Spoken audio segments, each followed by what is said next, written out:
자, 오후에 이제 하나님 말씀 한번 보도록 하겠습니다. 오후에 하나님 말씀은 출애굽기 4장 30절과 31절 두 구절을 보도록 하겠습니다.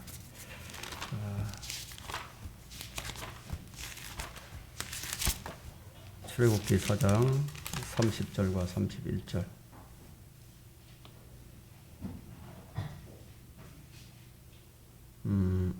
다 찾으셨습니까? 제가 받들어 읽겠습니다. 아론이 주께서 모세에게 말씀하셨던 모든 말씀을 전하고 백성들의 목전에서 표적들을 행하니 백성들이 믿고 또 주께서 이스라엘 자손들을 찾아오셔서 그들의 고통을 살피셨다 함을 듣고 그들이 머리를 숙여 경배하더라. 오늘 김선호 형제가 이제 회중 기도를 통해서 경배에 대한 기도를 했는데 오늘 이 오후의 설교는 이제 경배에 대한 것입니다. 설교 제목이 참된 경배는 무엇이고 참된 경배자와 헛된 경배자의 차이는 무엇인가 하는 거예요. 이런 제목으로 이제 말씀을 전하도록 하겠습니다. 참된 경배는 무엇이고 참된 경배자와 헛된 경배자의 차이는 무엇인가?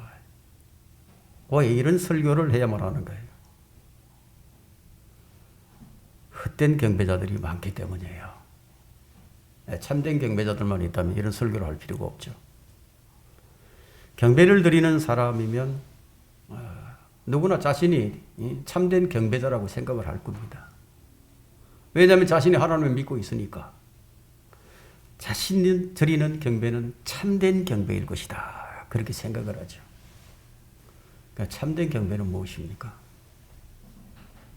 거듭난 하나님의 자녀들이 영과 진리로 하나님께 경배하는 것이 참된 경배죠. 그러면 여러분은 자신이 드리는 경배가 참된 경배인 것을 어떻게 알죠? 정말 하나님께서 받으시는 참된 경배가 확실한가요? 정직하게 말하라고 한다면 아마 자신이 없는 분이 많으실 거예요. 왜 이런 현상들이 일어났을까요? 교회들이 경배를 소홀히 여기기 때문이에요. 여러분, 출애굽의 목적이 무엇입니까? 주의 백성들이 성별하여 하나님께 경배 드리는 것이 목적이에요. 과연 참된 경배를 드리는 교회가 얼마나 될까요? 라는 질문을 드리면서 설교를 시작합니다. 본문은 사역의 시작이 무엇으로 시작되는지를 보여줍니다. 사역은 말씀 전파로부터 시작이 됩니다. 아론이 주의 말씀을 전하자 이스라엘 백성들이 보인 첫 반응은 믿고 받아들이고 머리 숙여 경배하는 거예요. 주의 말씀을 듣고 믿는 사람의 첫 반응은 바로 경배를 드리는 것으로 나타납니다. 그래서 하나님은 지금도 자신을 열심히 경배하는 자들을 찾으시는 거예요. 경배는 타락한 삶을 종결짓고 변화된 삶의 첫 출발점이에요. 경배로부터 시작이 됩니다. 경배야말로 영적 부흥의 시작이에요.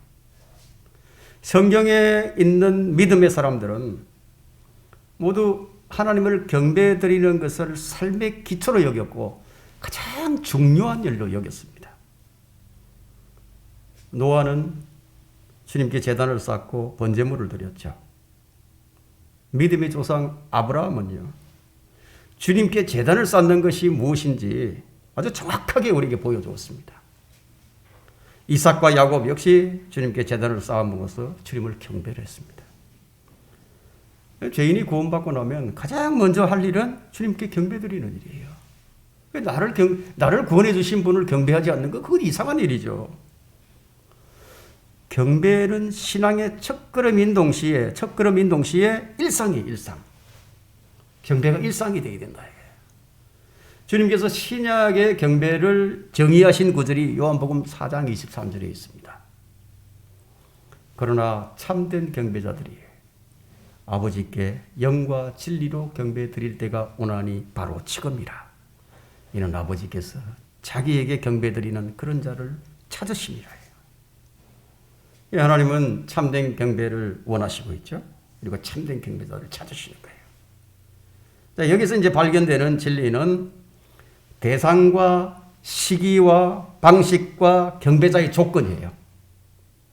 자, 우리는 이 말씀을 너무너무 많이 들어서 모르는 사람이 없죠. 근데 여기서 또다시 경배를 논하는 이유가 무엇인가 하는 거예요. 여기서 요구하는 조건은 모든 조건을 다 갖추었다 하더라도 그것이 참된 경배가 될 수 있는가 하는 점이에요. 네, 이 수준이 좀 높죠. 우리가 모든 조건을 갖추고 경배를 드리면 다 참된 경배가 되는 줄 아는데 그게 아닐 수 있다 이거예요. 그럼 오늘 그것을 좀 살펴보려고 합니다. 경배의 부족한 부분을 말하라면 아마도 경이로움의 부족일 거예요. 경이로움은 말씀을 듣는 데서 나오는 반응이에요. 어떤 성도는 주의 말씀을 들을 때 두려움과 떨림으로 받는가 하면요. 또 어떤 성도는 두려움과 떨림이 전혀 없는 성도들도 있다. 그거 왜 그렇죠? 경이로움의 부족이에요. 우리는 오늘 이 말씀을 통해서 경배에 있어서 우리의 부족한 부분이 무엇인지 발견하고 참된 경배를 회복하라고 우리가 이 말씀을 우리에게 주어진 겁니다. 본문 이 31절 말씀을 보면요. 백성들이 말씀을 들은 후에 보인 반응이 나와요. 믿고 듣고 머리를 숙여 경배하더라. 오늘날 우리에게 가장 부족한 것이 있다면 바로 이것이에요. 매 주일이면 교회에 모여 찬송을 부르고 설교를 듣고 헌금을 내고 교제를 하지만 영과 진리로 드리는 진정한 경배가 있는지는 의문스럽다 이거예요. 교회마다 찬양대가 있고 찬양대에 찬양이 있고 멋진 강단이 있고 풍성한 양식이 준비되지만 믿고 듣고 머리를 숙여 경배하더라가 되지 않으면은 그 예배는 헛된 예배가 될 수밖에 없어요. 그런데 문제는 한국 교회는요. 아무리 믿고 듣고 경배를 한다 하더라도 참된 경배를 드릴 수 없는 것이 문제였습니다. 개역 개정판 성경이 나오기 전까지는요.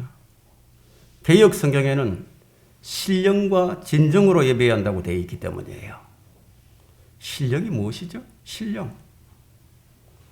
신의 영을 말하죠. 신의 영.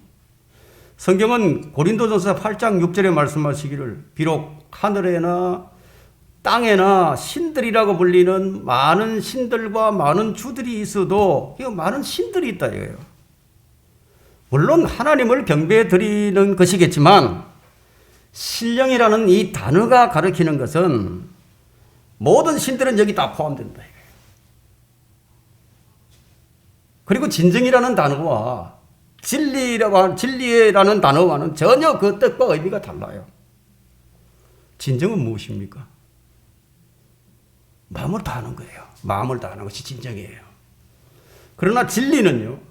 삼위일체 하나님만이 진리시거든요. 즉 아버지 하나님, 말씀 하나님, 성령 하나님 이 세 분이 하나이시다 이거예요. 자, 이렇듯 단어 하나가 변개되면 그 뜻과 의미가 달라질 뿐만 아니라 그의 믿음도 달라져 버립니다. 예배의 진리는 이렇게 중요합니다. 우리는 성경을 통해 주의 말씀을 들어요. 그런데 그 성경의 원문과 3만 단어 이상이 다르다면 그의 믿음의 실행도 3만 개 이상이 달라질 수밖에 없다는 겁니다. 그래서 한국 교회의 문제점이 바로 이것이었습니다. 그냥 진정으로 무엇이든지 진정으로만 하면 되는 줄 안다 이거예요. 그래서 기복신앙이 되어버렸습니다. 지성이면 감천이라고 하는 이 뿌리 깊은 샤머니즘의 토속신앙이 자리 잡은 한국 정서예요. 한국인 정서에 신령과 진정이라는 이 단어 때문에 올바른 경배가 드려질 수밖에 없었어. 드려질 수가 없었다 이거예요. 하나님을 마치 미신을 섬기듯이 섬길 수밖에 없는 상황이었다는 겁니다. 하나님께는 원칙이 있으세요. 하나님 법이 있어요. 하나님. 경배에도 원칙이 있고 기도에도 원칙이 있고 자 이것을 간과한 그 어떤 것도 주님께 받아들일 수가 없다는 겁니다. 거룩하신 하나님께서 불결한 것을 받아들일 수가 없죠. 주님이 일찍이 성막을 통해서 참된 예배가 무엇인지 우리에게 보여주셨습니다. 예배는 어디서 드려지느냐? 성소에서 드려졌어요. 성소에 들어가면 빵이 차려진 상이 나오죠. 이 빵은 생명의 양식인 하나님의 말씀이에요. 그런데 예배에 선포되는 말씀이 순수한 진리라야 하는데 그것이 아니다 이거예요. 불순물이 들어갔다. 그러면 어떻게 되겠습니까? 주님은 영과 진리라고 말씀하셨죠. 그죠? 또 성소에는 뭐가 있죠? 금초대가 있죠. 이것은 성령을 예표합니다. 금초대에는 불이 밝혀지게 돼요. 생명의 빵을 비추는 빛은 오직 성령으로부터 나옵니다. 다른 어떤 것도 생명의 빵을 비추지 못해요. 성령께서 비추지 않는 예배는 그냥 헛된 예배입니다. 하나님의 증거를 말과 지혜의 탁월함으로 한다면 성령께서 함께 하실 수가 없다는 거예요. 이 점을 알아야 된다. 이 점을. 오늘날 교회에서 행해지는 예배를 한번 보세요. 세상에 온갖 문화가 들어와서 예배 형식을 다 차지해 버렸어요. 어떤 교회는 대중 가수들을 불러서 유행가를 부르는 교회들도 있습니다. 힙합 음악이요, 랩 음악이 찬양과 접목이 되어 있죠. 이런 예배를 하나님께서 받으시겠어요? 주일날이면 헛된 경배가 교회라는 곳에서 행해지고 있습니다. 지금은 무엇보다 경배의 회복이 필요한 시점입니다. 참된 경배가 없는 참된 섬김은 없어요. 출애굽의 첫 번째 목적이 무엇인가요? 주님을 경배하는 한 무리를 얻고자 하심이었습니다. 모세가 파라오에게 전하는 주의 말씀은 내 백성으로 하여금 가서 주께 경배드리게 하라. 이것이 주된 목적입니다. 주님을 경배하는 것은 우리 삶의 중심이에요. 맨 첫 자리에 위치해야 됩니다. 마귀는 우리로 하여금 헛된 경배를 드리게 합니다. 그렇게 해서 하나님께서 받으시지 않는 모든 경배는요, 모두 마귀가 다 접수해 버립니다. 어떻게 이것을 알죠? 고린도전서 10장 20절을 한번 펼쳐보세요.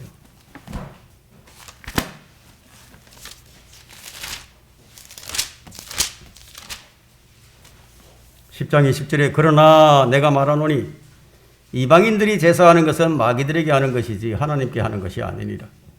나는 너희가 마귀들과 교제하는 자들이 되는 것을 바라지 아니하노라. 21절에 너희는 주의 잔과 마귀들의 잔을 함께 마실 수 없으며 너희는 주의 식탁과 마귀들의 식탁에 함께 참여할 수 없느니라. 예? 바울은 고린도 교회 성도들이 마귀들과 교제하는 것을 결코 바라지 않았어요. 자칫 잘못하면 주의 만찬이 주님께 드린 경배가 이렇게 될 수 있다는 것을 지금 경고하는 말씀입니다. 우리는 우리의 경배, 우리가 드리는 경배가 헛된 경배가 되지 않도록 부족한 것이 없이 드려야 된다는 거예요. 거기에 있어야 할 것이 바로 경이로움이라는 겁니다. 참된 경배에 부족한 것들이 무엇인가? 첫 번째는 선포되는 말씀을 사실 그대로 하나님의 말씀으로 받는 믿음의 부족이에요. 참된 경배에 부족한 것들이 바로 이것이에요. 그 데살로니가 교회 성도들은 말씀을 받는 마음의 자세가 어떠했느냐면, 데살로니가전서 2장 13절이죠. 이로 인하여 우리가 쉬지 않고 하나님께 감사함은 너희가 우리에게서 들은 바 하나님의 말씀을 받을 때 사람의 말로 받아들이지 아니하고 사실 그대로 하나님의 말씀으로 받았으니 이 말씀이 믿는 너희 가운데서 효과적으로 역사하느니라. 네? 효과적으로 역사를 하려면 하나님 말씀을 사실 그대로 받아야 된다는 얘기예요. 근데 하나님 말씀은 분명히 살아있어요. 자, 살아있는 말씀인데 근데 왜 내게는 죽어있죠? 하나님 말씀은 분명히 살아있는데 왜 내게는 역사를 하지 않죠? 그 이유가 무엇이에요? 믿음으로 받아들이지 않았기 때문이에요. 그러니까 나는 말씀을 들을 때 무엇으로 듣는가 하는 거예요. 근데 이성으로 듣고 있습니까? 아니면 내가 너에게 한 말은 영이요 생명이라고 말씀하신 것처럼 영으로 받아들이고 있습니까? 살아있는 것은 영적인 거예요.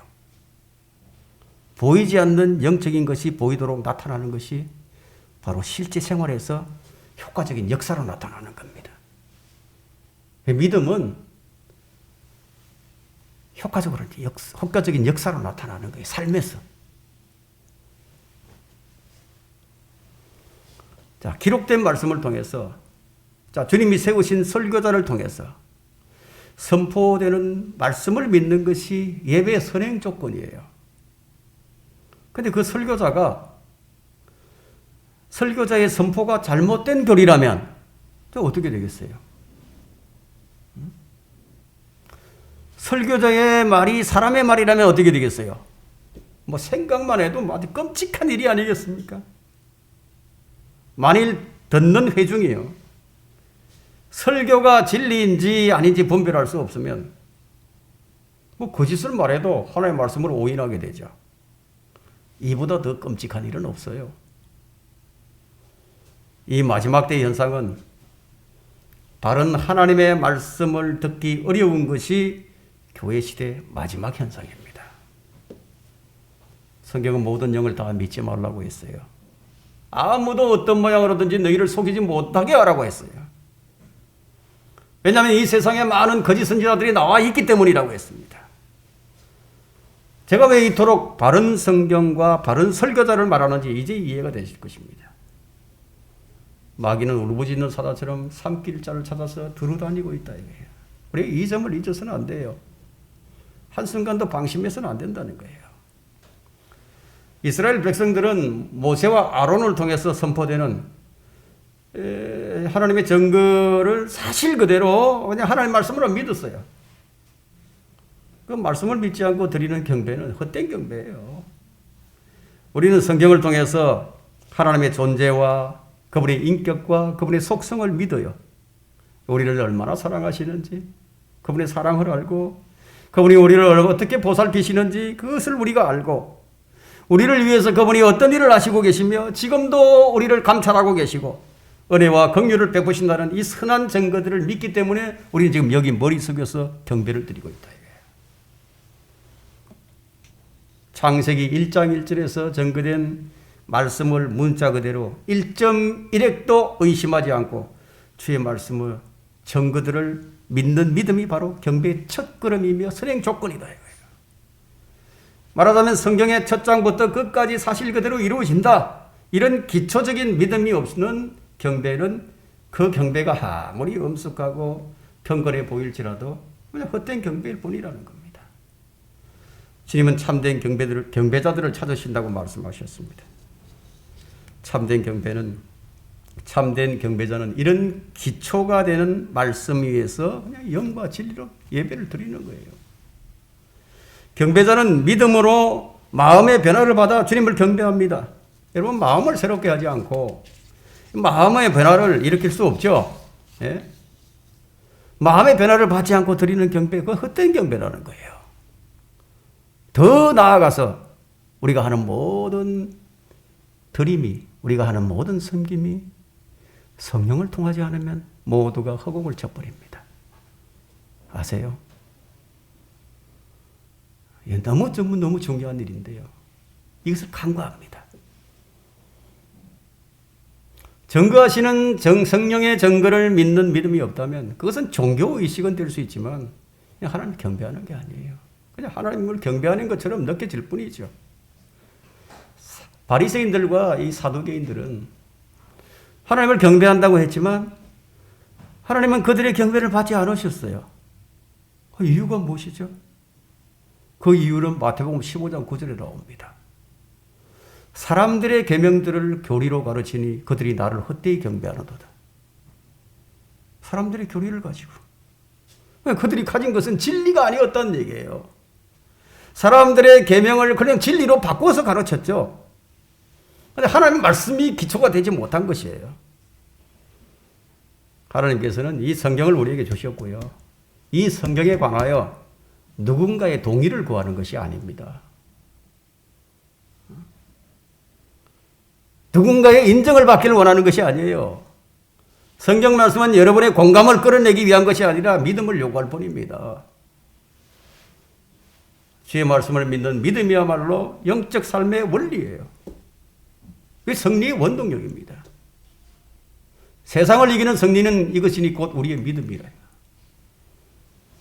예배의 기초다 이거예요.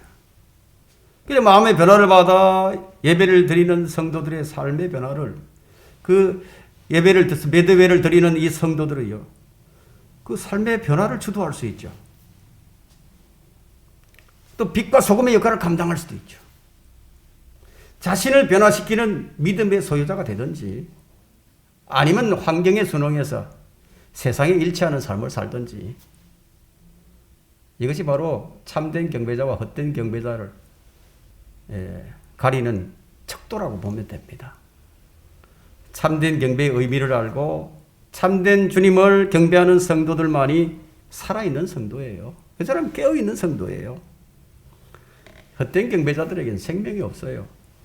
아무리 열심히 아무리 오랫동안 반복적으로 주님을 부르고 경배와 찬양을 드려도 그게 영적 생명이 없다는 거예요. 참된 경배자인지 아닌지 어떻게 드러나죠? 참된 경배자인지 아닌지 어떻게 드러나느냐 이게 생명의 차이로 드러납니다. 참된 경배자는 생명을 낳지만 헛된 경배자는 생명을 낳지 못합니다. 회중 예배든 가정 예배든 그리스도인이 드리는 예배는요. 하나님의 계신 이 성경 말씀의 지성으로 올바르게 반응하는 것이어야 한다 이거예요. 우리는 성경에 기록된 말씀을 믿는 믿음에 따라 합당한 반응으로서 주님께 경배를 해야 합니다. 말씀에 대한 반응이 바로 참된 경배를 만들어내는 겁니다. 이런 경배의 경험은 삶에서의 실제적인 사역으로 드러나요. 그러니까 모든 일에는 결과가 있잖아요. 참된 경배는 말씀을 통해 열매를 맺고 자신뿐만 아니라 여러 사람들에게 유익을 끼쳐줍니다. 나는 유익을 끼치는 사람인가? 아니면 나는 다른 분들에게 해악을 끼치는 사람인가? 자신을 판단을 해야 된다는 거예요. 가장 훌륭한 예배는 하나님 앞에 드린 예배의 결과가 나의 삶을 통해서 몸으로 드러날 때예요. 참된 경배는 능력 있는 삶으로 드러나게 되거든요. 이거 원칙이다 이거예요. 주님께 자신의 몸을 산제물로 드린 성도는요. 정말 그렇게 드렸다면 그 성도가 그 몸을 결코 더럽고 열매 없는 일에 그 어둠의 일에 내어주지 않겠죠. 오늘날 교회의 모든 문제들은 무엇 때문에 일어나느냐? 참된 경배의 결여로 일어난다는 거예요. 경배는 드리지만 참된 경배가 안 드려진다는 거예요. 오늘날 이 교회마다 예배 프로그램들이 있어요. 매 주일날 모이죠. 수요일 모입니다. 금요일 모입니다. 토요일도 모입니다. 여러 가지 예배 프로그램을 다 마련해 놓죠. 그러나 예배에서 가장 중요한 것은 예배 장소나 멋진 설교나 찬양이나 간정, 성도의 교제가 아니에요. 우리가 주님을 경배하기 모였다면은 먼저 우리는 우리 자신의 믿음을 점검해 봐야 합니다. 주님을 경배하기 위해 함께 모였다면 먼저 우리의 믿음, 나의 믿는 바를 고백을 해야 된다. 어떻게 고백을 하죠? 참된 고백을 통해서 경배는 시작이 됩니다. 믿음이 없이는 주님을 기쁘시게 할 수 없어요. 참된 경배에 부족한 것들이 무엇인가? 두 번째는 선포되는 하나님의 말씀을 듣고자 하는 마음의 준비가 부족입니다. 마음의 준비. 구원받은 성도는 거듭난 영으로 바른 성경을 가지고 영과 진리로 경배를 드릴 수 있는 기본 조건을 갖춰야만 하죠. 참된 경배자에게는 영적인 생명이 있다고 했습니다. 그래서 거듭남을 말하는 거예요. 드리는 경배자가 거듭난 사람이 아니라면 그의 경배는 받아들여지지가 않아요. 여러분, 거듭남의 증거가 무엇입니까? 제가 이렇게 질문을 한다면 여러분 어떻게 대답을 하실 겁니까? 거듭남의 증거가 뭐냐 이거예요. 바로 성령님이세요. 성령이 내주하시는 사람이 거듭난 사람이에요. 그럼 거듭난 사람의 생명은 무엇입니까? 여러분의 생명이 무엇이에요? 여러분의 영입니까? 여러분의 혼입니까? 여러분의 몸입니까? 그것을 알아야죠.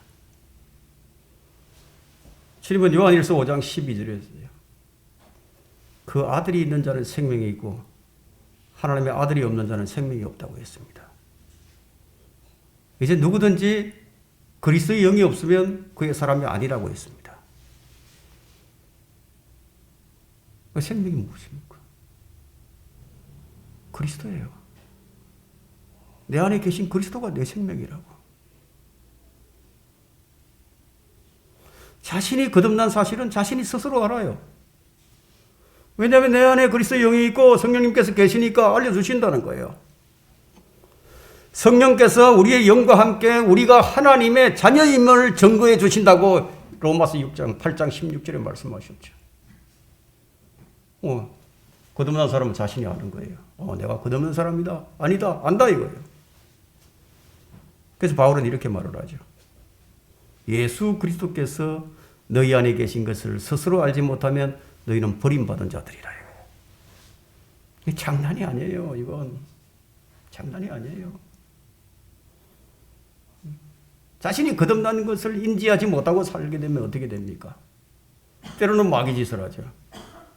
육신적인 삶을 살아가는 거예요.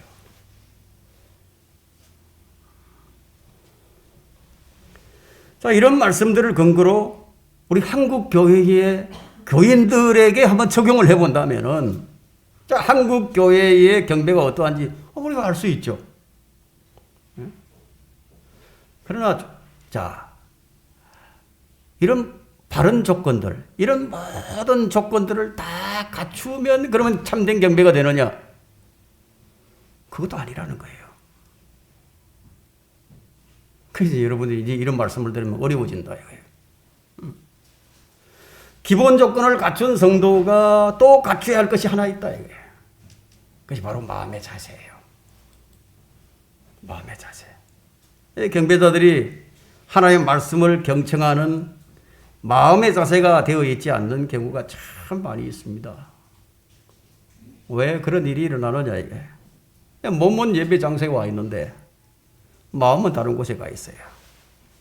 도무지 예배에 집중이 안 돼요. 이것이 오늘날 교회를 향한 설교자들의 외침이에요. 경배를 위한 교회 프로그램이 아무리 많아도 참된 경배의 회복에 초점이 맞추어지지 않다면은 아무런 의미가 없다.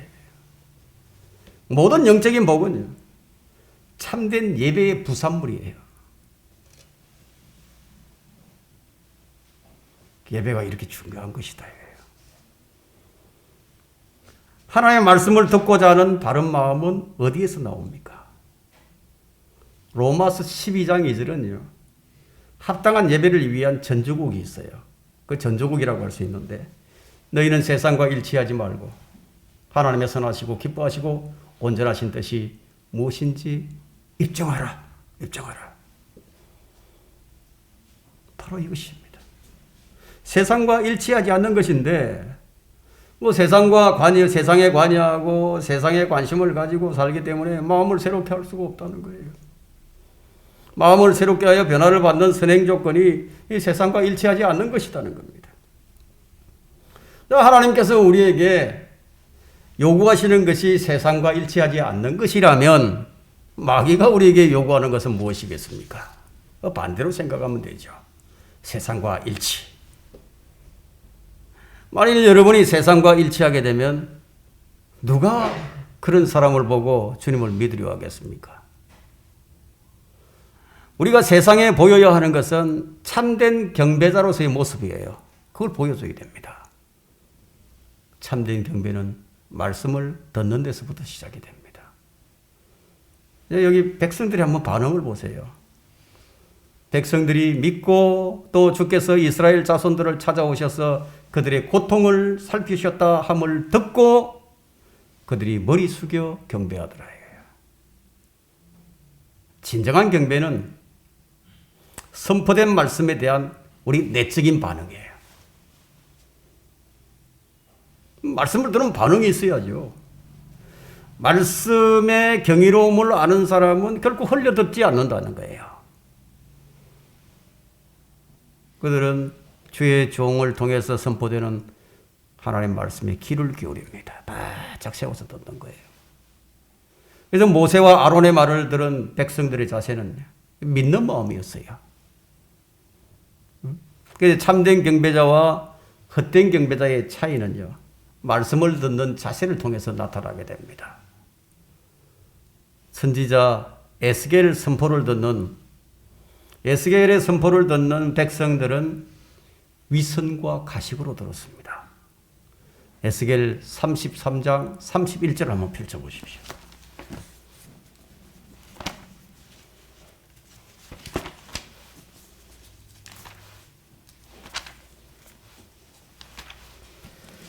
(33장) 31절이에요.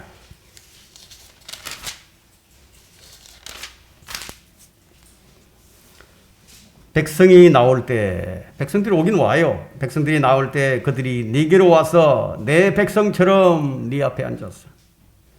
네 말을 들으나 그들이 그것들대로 행하지 아니하니 이는 그들이 그들의 입으로는 많은 사랑을 보여도 그들의 마음은 그들의 욕심을 따라감이라. 그 마음의 자세가 안 돼 있다는 거예요.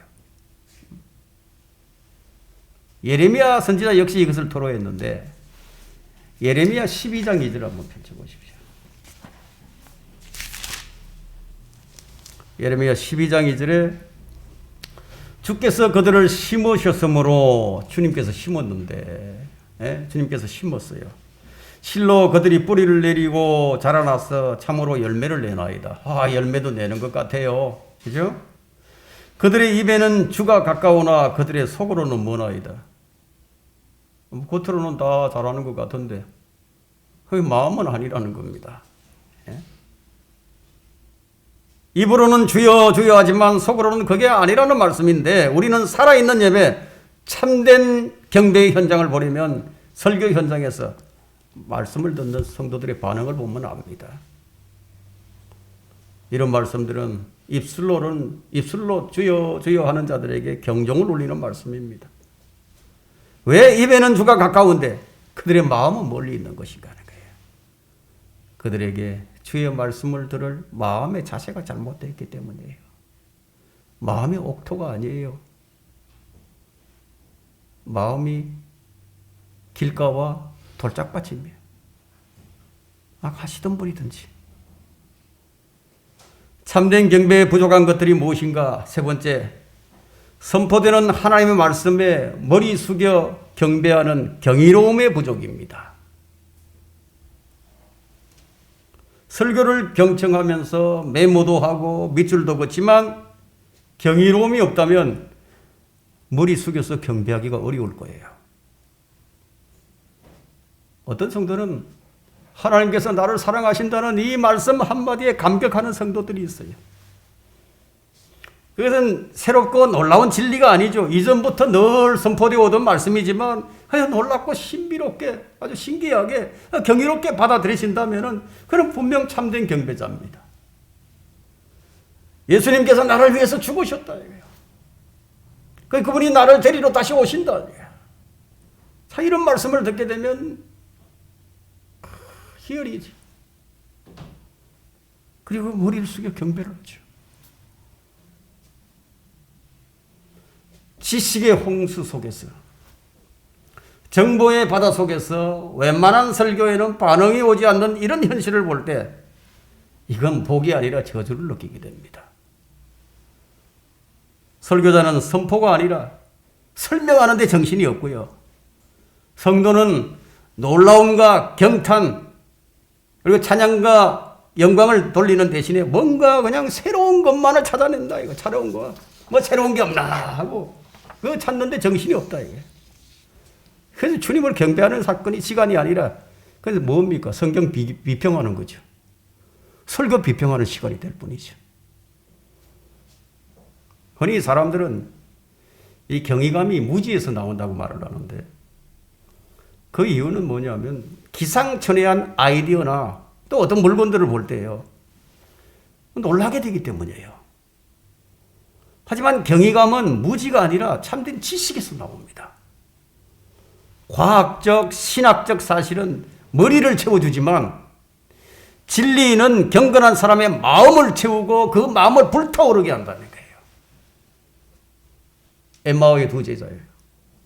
예수님께서 성경을 열어서 보여주시면 마음이 뜨거웠어요. 선포되는 그 말씀에 대한 우리의 합당한 반응은 이것이 바로 경배의 선행 조건이에요. 이스라엘은 이집트에 살면서요. 400년 동안 주의 말씀이 선포되는 것을 듣지 못했어요. 그러나 지금 모세와 아론을 통해서 하나님의 구속 계획을 듣게 되었고 그동안 이스라엘 백성들의 그 울부짖는 소리를 들으시고 그 고통을 보셨으며 그 언약을 기억하셨다는 그 소식은 그들로 하여금 놀라움을 갖기에 충분했다는 거예요. 내 하나님의 말씀이 선포되는 것을 들을 때 백성들은 놀라움의 연속이에요. 백성들이 뭐 표적을 보고 놀란 것이 아니에요. 표적은 그때뿐이에요. 그 말씀은 그렇지 않아요. 백성들은 표적이나 이적으로 인해 고개를 숙인 것이 아니라 주님께서 이스라엘 자손을 찾아오시고 그들의 고난을 살피셨다함을 듣고 그냥 머리 숙여 경배를 했다는 거예요.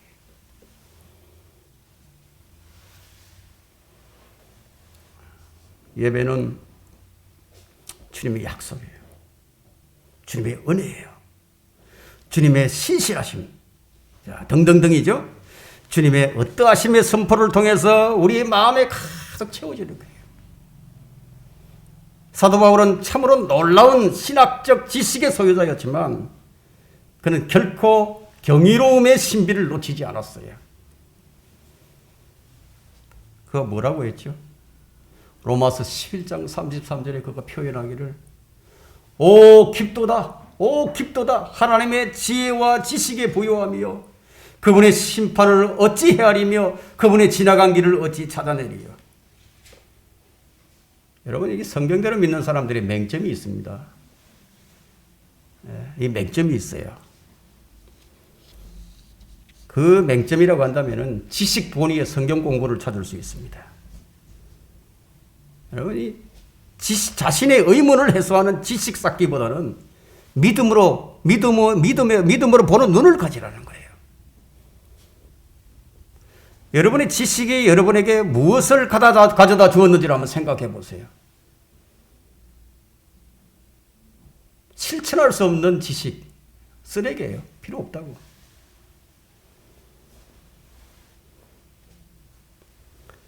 그 지식이 여러분에게 무엇을 가져다 주었는지, 그저 정말 내적 변화를 통해서 맺어지는 성령의 열매가 풍성한지를 한번 확인해 보라는 거예요. 인격의 변화가 아니라면 큰일입니다. 세상적인 도덕적 수준을 넘어서지 못하면 큰일입니다. 우리 모두가 지식 본위의 성경 공부, 설명 위주의 설교에서 놀라움과 경이로움으로 나가는 법을 배운다면 우리 예배는 훨씬 더 격상될 겁니다. 참된 경배를 위해서 우리는 모두 주님의 말씀을 듣는 법을 배워야 합니다. 우리 자신이 하나님의 은혜의 선물을 받아 구원받았다는 이 사실이 놀랍지 않습니까? 이 경이롭지 않았습니까? 특히 나 같은 죄인이 어떻게 이런 일이 경이롭다 이거예요. 자, 그것에 무감각하다면은 하나님의 은혜와 사랑에 대해 눈물을 흘릴 일은 전혀 없을 거예요. 감사와 찬양 역시 피상적일 수밖에 없게 되죠. 다윗은 위대한 장수예요. 위대한 왕이었어요. 근데 하나님 앞에는 언제나 순수한 감각이, 이 순수한 감각을 가지고 그 감성을 유지한 사람이었습니다. 예배예요. 감정이 유입되어야 됩니다. 아멘이 있어야 된다. 그 아멘을 찾아보기 어려워. 잘못된 습관이에요. 감동 있는 찬양을 부르면 아멘 해야죠. 그 하나님 말씀의 경이로움을 알게 되면 아멘 해야죠. 우리가 다윗에게서 배워야 할 것은 다윗이 하나님을 어떻게 늘 생각을 하고 있었느냐는 겁니다. 사람이 무엇이기에 주께서 그를 마음에 두시며 인자가 무엇이기에 주께서 그를 돌보시나이까. 주여, 사람이 무엇이기에 주께서 그를 알아주시나이까. 인자가 무엇이기에 주께서 그를 존중하시나이까. 놀랍지 않습니까? 이런 고백을 어떻게 할 수 있었을까요? 경이로움을 모른다면 어떻게 이런 고백을 할 수 있을까요? 우리가 주의 이름 가운데 하나가요, 경이로움이라는 사실을 아십니까? 원더풀이에요. 놀라움이에요. 그분의 이름은 놀라움입니다. 창세기에서부터 요한계시록까지의 성경 기록은 모두 놀라운 주님의 경이로움의 연속입니다. 그리고 완악한 마음을 가진 사람은 뭐 이런 글을 읽고 들으면서 뭐 어떻게 반응해야 하는가, 뭐 아무런 놀라움이 없어요. 예배에는 화답이 있어야 된다. 합당한 반응이 있어야 한다는 겁니다. 느헤미야 8장 6절에는 에스라가 주 곧 위대하신 하나님을 송축하니 모든 백성이 손을 들고 아멘 아멘하여 응답하고 그들이 머리를 숙여 얼굴을 땅에 대고 주께 경배하더라. 에스라의 설교에 반응하는 이스라엘 백성들의 열렬하고 뜨거운 반응이에요. 그런데 아멘이 사라져버렸어. 하나님의 말씀이 선포될 때 합당한 반응, 아멘으로 화답하는 것이 참된 경배예요. 예배의 또 한 가지 중요한 요소는 모임입니다. 모임. 백성들의 반응을 다시 볼까요? 백성들이 혼자가 아니에요. 백성들이 모였다는 거예요. 백성들이 믿고 또 주께서 이스라엘 자손을 찾아오셔서 그들의 고통을 살피셨다 함을 듣고 그들이 머리 숙여 경배하더라. 백성들은 모세와 아론이 있는 곳에 함께 모였어요. 주님은 성도들의 모임을 매우 중요시 여깁니다. 마지막 때일수록 이 모임이 점점 힘들어집니다. 너무나 바쁘죠. 일상이 너무 바빠. 그리고 모임보다도 간편한 여러 가지 대체 수단이 마련되어 버렸기 때문에. 물론 가정 예배를 드릴 수 있어요.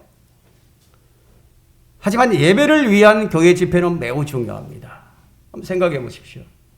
하나님께서 피로 사신 교회를 집에서 드리면 감독을 왜 세웁니까? 가족끼리 드리는데. 피로 사신 교회를 감독을 세워 돌보게 하셨기 때문이에요. 참된 경배에 부족한 것들이 무엇인가? 네 번째는요, 하나님 경배를 받으시는 하나님에 대한 증거의 부족함이에요. 하나님에 대한 증거가 너무 부족해. 우리 모임은 주님을 증거하기 위한 모임이에요. 모세와 이스라엘 백성들의 첫 집회는 유일하신 참 하나님을 이집트와 온 민족에게 전가하기 위한 첫 시발점이었어요. 첫 단추를 낀 거예요.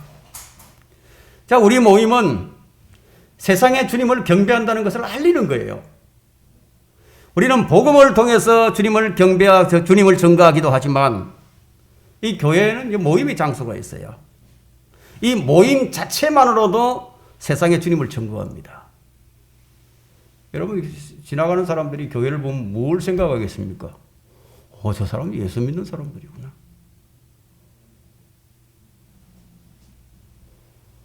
그래서 지나가는 사람들이 교회 간판을 보고 들어온다 이거예요. 교회 증거를 받고 들어오는 거죠. 경배는 주님에 대한 증거예요. 그리고 세상에 대한 증거예요. 그리고 교회에 대한 증거입니다. 이 세 가지를 포함하고 있습니다. 주님에 대한 증거는 뭐냐면 주의 죽으심과 장사되심과 부활하심과 그분의 다시 오심에 대한 증거죠. 그럼 세상에 대한 증거는 무엇입니까? 세상이 악하다는 사실과 세상이 곧 심판을 받을 것이라는 사실에 대한 증거예요. 그리고 교회에 대한 증거는 우리가 모두 주의 피로 맺어진 한 형제 자매들이라는 거예요.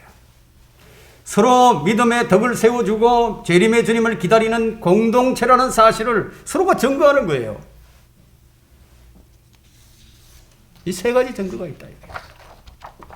이제 경배를 위해 함께 모인 모임 자체가 서로 다른 형제들의 신분을 확인해 주는 거예요. 우리의 믿음과 뜻을 확정해 줍니다. 이스라엘 백성들이 주님께 경배한 것은 또한 영적 전쟁을 알리는 신호탄이었어요. 예배는 영적 전쟁에 대한 선전포고입니다. 하나님께서 우리 경배를 원하시듯이 마귀 역시 경배받기를 간절히 원하고 있죠. 광야의 시험에서 사탄이 예수님께 자신에게 경배하라고 제안하는 장면을 우리는 압니다. 마귀는 성도들의 영적 예배를 파괴시킴으로써 성도들을 패배시키려고 합니다. 예배에 실패한 성도는 모든 것에 실패한 성도예요.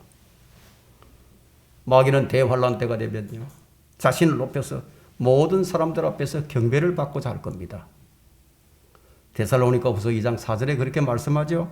그는 대적하는 자며 또 하나님이라고 불리는 모든 것과 숭배받는 대상 위에 자신을 높여 하나님의 성전에 앉아 하나님처럼 보여 자신을 하나님이라고 하느니라.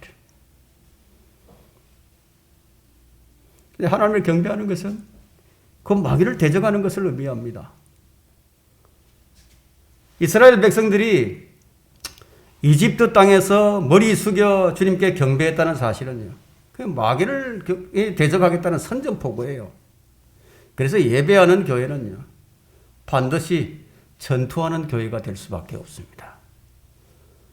하나님께 대한 예배는 영적 전쟁이에요. 주님을 경배함으로써 시작된 세상과의 전쟁은요, 주님이 다시 오셔서 마귀를 멸하실 때라야만이 끝이 난다 이거예요. 우리는 그동안의 선한 싸움을 싸우기 위해서 준비된 그리스도의 군사들입니다. 교회는 주님을 예배하는 군대의 군대. 전쟁의 승패는 예배의 성공 여부에 달려 있습니다. 예배에 실패하면 전쟁도 실패합니다. 이스라엘의 흥망성쇠가 왕과 제사장, 백성들이 주님께 대한 바른 예배를 드렸는가에 따라서 좌우되었습니다. 성막에서의 신실한 사역이 이루어질 때 그들의 안전이 보장이 되었습니다. 이스라엘이 전쟁에서의 패배는 군사력이나 경제력이나 이 외교력의 부재가 아니라 언제나 예배의 타락에 기인했습니다. 예배가 타락하면 패배하는 거예요. 그래서 역대기하 20장은요, 예배와 전쟁의 그 함수관계가 가장 잘 드러납니다. 모압과 암몬이 이 유다를 치러 왔을 때 여호사밧 왕은 뭐 어떻게 해볼 도리가 없었어요. 어떻게 할 수 있는 입장이 아니었어요. 근데 그는 백성들에게 전쟁이 났는데 적군이 쳐들어왔는데 연합군에 근데 백성들에게 금식을 선포하고 회중들을 모아서 예배를 드렸어요. 그랬더니 적들이 자중질환이 일어났습니다. 자중질환이 일어나고 자기들끼리 싸워서 끝나버렸어요, 전쟁에. 대성을 거두었죠. 그래서 하나님께 드린 올바른 경배는 영적 승리로 이어졌다 이거예요. 그들은 그냥 싸우지도 않고 그냥 전리품을 얻어가지고 예루살렘에 돌아와서 다시 한번 주님께 경배를 드렸습니다. 여러분, 이 한국 교회에 경배의 회복이 없이는요, 이 나라의 안전은 보장될 수 없습니다. 우리는 믿고 듣고 머리 숙여 경배하는 예배의 생활이 없이 승리의 생활을 생각할 수 없다는 거예요. 참된 예배가 무너질 때는요, 종교는 융성합니다. 그러나 진리는 급격히 쇠락하게 됩니다. 그리고 마침내 돌이킬 수 없는 배교와 심판으로 끝이 나고 맙니다. 성도들은 하나님의 전신 갑옷을 입고 깨어 있어야죠. 성령의 칼을 들어야 된다 이거예요. 하나님의 말씀을 취함으로써 전쟁을 수행해야 합니다. 매일 아침 저녁으로 구원의 투구를 쓰므로써 나의 생각을 지켜주시도록 기도를 해야 된다는 거예요. 여러분, 기도하지 않고 승리 못해요. 의의 흉배로 내 마음을 지켜주시도록 구해야 된다 이거예요. 진리의 허리띠로 내 행동을 제어하고 화평의 신을 신고 의의 길을 걸어 다녀야 된다 이거예요. 그냥 능력이 없이 단지 무장만 하는 것이 아니라 악한 자의 모든 공격을 막을 수 있는 믿음의 방패로 들어야 된다 이거예요. 이길 수 있는 말씀의 칼을 잡는 거죠. 그래서 주님을 경배한다는 것은 하나님의 기록된 말씀을 통해서 주님이 나를 위해서 흘리신 보혈과 그분의 대속의 죽음을 내가 받아들이고 나를 위해 부활하신 사실을 믿음으로써 나와 함께 하신다는 약속을 지금 현재 나에게 그대로 적용시키면서 머리 숙여 경배하는 거예요.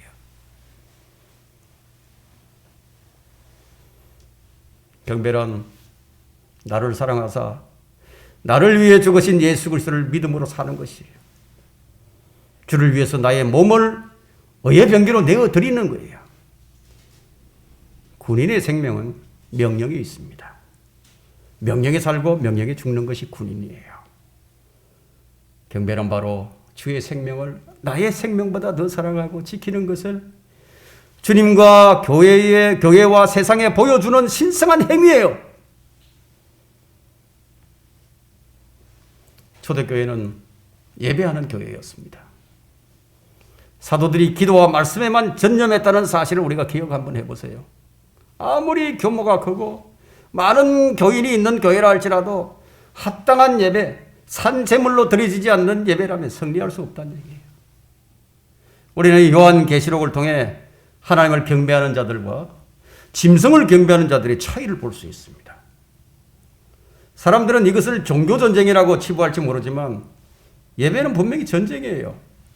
그 예배 때, 예배를 드릴 때 마귀의 공격은 매우 실제적이에요. 실제적으로 다가옵니다. 예배 분위기를 훼손시키는 것으로 드러나기도 하고요. 회중 기도를 방해하는 것으로 나타나기도 하고요. 설교를 방해하는 것으로 나타나기도 합니다. 찬송을 부를 때 마귀의 공격은요, 아무 생각 없이 그냥 찬송을 부르게 만들죠. 찬송가의 의미를 전혀 생각하지 않는 상태로 찬송을 하고 있는 자신을 발견하기도 할 겁니다. 회중기도 하는데 전혀 생각이 안 나. 이상하게 더듬거리다가 무슨 말을 해야 할지 전혀 생각도 나지 않고. 그 생각을 공격하는 거예요. 설교를 들을 때면 더 세게 공격을 해옵니다. 좀 집중을 해보려고 하는데 이 집중이 안 된다 이거. 집중이 안 돼. 잠이 쏟아지게 하는데 아무리 졸지 않으려고 해도요. 사탕을 먹어도 안 되고 꼬집어도 안 돼요. 막을 수가 없어요. 여러분은 예배 때 마귀의 공격을 의식을 해야 합니다. 이 전쟁이라니까요. 잘못하다가는 이게 마귀를 기쁘게 하는 예배가 되고 만다는 거예요. 이 실제적인 거예요, 이것이. 카인과 아벨의 때부터 이 예배는 전쟁이었습니다. 아벨이 죽는 것은 참된 경배를 드리는가에 대한 문제로 지금 얘기된 것이거든요. 다니엘의 세 친구는 누구에게 경배해야 하는가라는 문제로 죽임을 당할 뻔했죠. 욥에 대한 공격 역시 마찬가지였어요. 사탄의 공격 역시 예배와 관련된 것이었는데 욥이 참된 경배자였기 때문에요. 참된 경배를 방해하는 마귀의 공격에 우리는 주의를 해야 합니다. 결론적으로 참된 경배는 주의 말씀을 들은 백성의 반응에서 나옵니다. 백성들이 믿고 또 주께서 이스라엘 자손들을 찾아오셔서 그들의 고통을 살피셨다 함을 듣고 그들이 머리 숙여 경배하더라. 경배는 우리 기도 생활을 아주 풍성하게 해줍니다. 이스라엘 백성들은 주님께 머리 숙여 경배함으로써 주님과의 교제의 통로가 쫙 활짝 열려버렸어요. 그들은 주님의 말씀을 듣는 동시에 자신들의 필요를 주님께 아뢰 수 있게 되었습니다. 주님을 경배하는 자들의 기도는요, 주님이 들으셔요. 들으신다고요. 요한복음 9장 31절에는 이제 우리가 아는 것은 하나님께서는 죄인들을 듣지 않으시나 누구든지 하나님을 경배하고 그분의 뜻을 행하면 하나님께서는 그를 들으신다는 것이라. 들으신다 이거예요. 우리는 모두 참된 경배자들이 되어야 합니다. 이 참된 경배는 하나님의 살아계심을 믿는 믿음에서 시작해서 기록된 모든 말씀을 믿는 것으로 이어져 나간다 이거예요. 그래서 참된 경배는 말씀을 들음으로써 시작이 되는 거예요. 참된 경배는 영과 진리로 드리는 거예요. 영과 진리. 참된 경배에는 증거가 있습니다. 참된 경배는 마음의 변화를 통해 몸이 드려지고 몸으로 드리는 결과가 나타납니다. 참된 경배는 전투하는 영적 전쟁을 수행을 합니다. 참된 경배는 기도의 응답을 보장해 줍니다. 오늘날 성도들과 교회들은요, 너무나 형식적이고 의식적인 예배의 반복에 빠져들기에 얼마만큼 형식에 빠져 있느냐면, 만약에 이제 가정에서 이제 얘기를 합니다. 그런 일은 없지만, 만약에 하나님께서 성령을 거두어 가버리신다고 해도 아마 별 차이를 느끼지 못할 정도로 그대로 흘러갈 거예요. 그 정도로 엉망이 되어 있다는 얘기예요. 우리 교회와 또 이곳에 계신 모든 형제 자매님들은 바로 지금 이 시간에 주님께 머리 숙여 경배드리는 참된 경배자가 될 것을 우리가 결단을 해야 합니다. 경배자가 아니면 정인이 될 수 없어요. 참된 경배자가 아니면 승리할 수 없어요. 참된 경배자가 아니면 하나님을 기쁘시게 해드릴 수가 없어요. 참된 경배자가 아니면 하나님 우리가 드린 기도에 응답을 받을 수가 없어요. 참된 경배자가 아니면 세상과 분리될 수도 없습니다. 세상을 이길 수도 없습니다. 예배의 소중함, 이 경배가 얼마나 소중한가. 여러분 오늘 잘 인식하셔서 여러분들 생애 동안 참된 경배자로서 하나님께 드려지는 온전한 하나님의 사람이 되시기를 바랍니다.